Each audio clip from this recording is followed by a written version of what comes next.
वो अपनी previous life में एक किंग था जिसने कई सारे वॉर लड़े और कई सारे कंट्रीज को कॉन्कर किया, बट उसने कभी इतना प्राउड फील नहीं किया जितना वो अभी कर रहा है।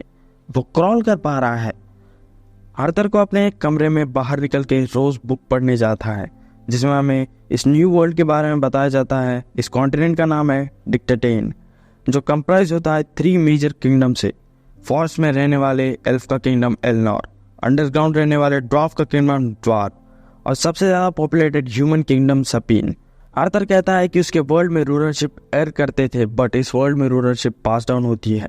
वो कहता है कि इस वर्ल्ड की टेक्नोलॉजी डेवलपमेंट ना होने का रीज़न है मैजिक। आर्थर अपनी बुक को फिर से रीड करना चालू कर देता है जिसमें वो पढ़ता है कि इस वर्ल्ड में माना नाम की फोर्स है जो बहुत सिमिलर है उसके प्रीवियस वर्ल्ड के की, जिसे वॉरियर अपनी बॉडी और वेपन्स को स्ट्रेंथन करने के लिए यूज करते थे। बट की सिर्फ ह्यूमन बॉडी में एग्जिस्ट करती है, माना हर जगह पर प्रेजेंट है। माना को कंट्रोल करना जेनेटिक्स पे डिपेंड करता है। रफली 100 में से 1 उसे कंट्रोल कर सकता है। माना को यूज करने के बहुत सारे तरीके हैं।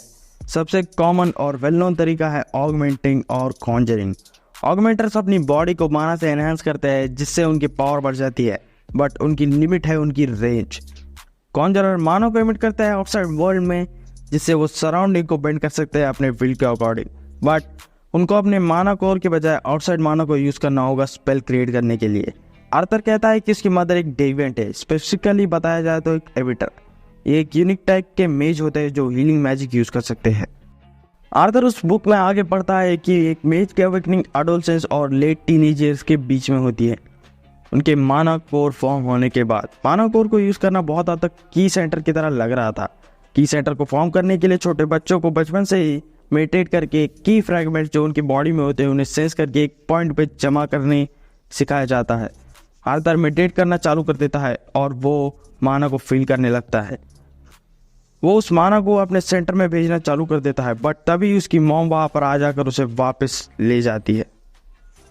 2 साल बीत चुके हैं। आर्थर अपने डैड को ट्रेन करते हुए देख रहा है। उसकी मॉम को कन्विंस करके आर्थर अपने घर के लाइब्रेरी में जाता है और अपने माना कोर को ट्रेन करने लगता है।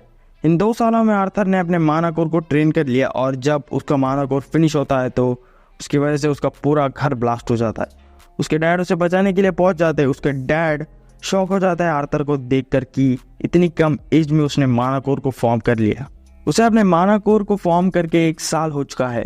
इस 1 साल में उसने पढ़ना लिखना और बेसिक मैनिपुलेशन और ऑगमेंटिंग सीख लिया है। उसके डैड उसके साथ स्पार भी करते हैं जिसमें आर्थर उन्हें आसानी से हरा देता है। स्पार के बाद आर्थर अपने कमरे में जाकर अपने माना कोर को ट्रेन करने लगता है। वो कहता है कि इस वर्ल्ड की स्ट्रेंथ उनकी माना कोर पर बेस्ड होती है।